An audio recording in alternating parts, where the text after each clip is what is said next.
Halo guys, kembali lagi bersama saya. Nama saya Bayu Agwin, semester 1 dari jurusan Sejarah Peradaban Islam, Fakultas Usuluddin dan Adab, UIN Siber Syah Nurjati, Cirebon. Di sini saya akan menceritakan sejarah masuknya Islam Indonesia sama berkembangnya Islam di Indonesia. Halo guys, di sini saya akan menceritakan tentang proses masuknya dan berkembangnya Islam di Indonesia. Yang pertama, proses masuknya Islam ke Indonesia itu dengan adanya berita dari Arab. Berita ini diketahui dari pedagang Arab yang melakukan aktivitas perdagangan dengan bangsa Indonesia. Pedagang Arab telah datang ke Indonesia sejak masa kerajaan Sriwijaya abad ke-7 Masehi, yang menguasai jalur pelayaran perdagangan di wilayah Indonesia bagian barat termasuk Selat Malaka. Pada waktu itu, hubungan pedagang Arab dengan kerajaan Sriwijaya terbukti dengan adanya para pedagang Arab untuk kerajaan Sriwijaya dengan sebutan Zabak, Zabai atau Sri Busa. Dan masuknya Islam di Indonesia ini juga ada dari berita dari Eropa. Berita ini datangnya dari Marco Polo tahun 1292 Masehi. Ia adalah orang yang pertama kali menginjakkan kakinya di Indonesia. Ketika ia kembali dari Cina menuju Eropa melalui jalan laut, ia mendapatkan tugas dari Kaisar Cina untuk mengantarkan putrinya yang dipersembahkan untuk Kaisar Romawi. Dari perjalanan itu, ia singgah di Sumatera bagian utara. Di daerah ini ia menemukan adanya kerajaan Islam, yaitu Kerajaan Samudra Pasai. Dan ada juga berita dari India. Berita ini menyebutkan bahwa para pedagang India dari Gujarat mempunyai peranan penting dalam penyebaran agama kebudayaan Islam di Indonesia. Karena di samping mereka berdagang, mereka juga aktif mengajarkan agama kebudayaan Islam pada setiap masyarakat yang dijumpainya, terutama pada masyarakat yang terletak di daerah pesisir pantai. Dan proses masuknya Islam ke Indonesia juga ada berita dari Cina. Berita ini diketahui melalui catatan dari Ma Huan, seorang penulis yang mengikuti perjalanan Laksamana Cheng Ho. Ia menyatakan melalui tulisannya bahwa sejak kira-kira tahun 1400 telah ada saudagar-saudagar Islam yang bertempat tinggal di pantai utara Pulau Jawa. Dan di sini tertera juga ada sumber dalam negeri. Terdapat sumber-sumber dari dalam negeri yang menerangkan berkembangnya pengaruh Islam di Indonesia, yaitu dikuatkan dengan penemuan sebuah batu di lereng Gresik. Batu bersurat itu menggunakan huruf-huruf dan bahasa Arab yang sebagian tulisannya telah rusak. Batu itu menceritakan tentang meninggalnya seorang perempuan yang bernama Fatimah binti Maimun 1028 Masehi. Yang kedua, ada makam Sultan Malikul Soleh di Sumatera Utara yang meninggal pada bulan Ramadan tahun 676 Hijriah atau tahun 1297 Masehi. Yang ketiga, ada makam Syekh Maulana Malik Ibrahim di Gresik yang wafat tahun 1419 Masehi. Proses berkembangnya Islam di Indonesia. Yang pertama itu dari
Kerajaan ini menerima Islam pada tahun 1605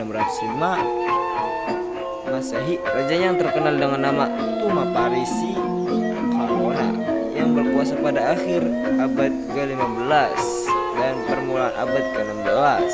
Ia adalah memerintah kerajaan dengan peraturan memungut cukai dan juga mengangkat kepala-kepala daerah.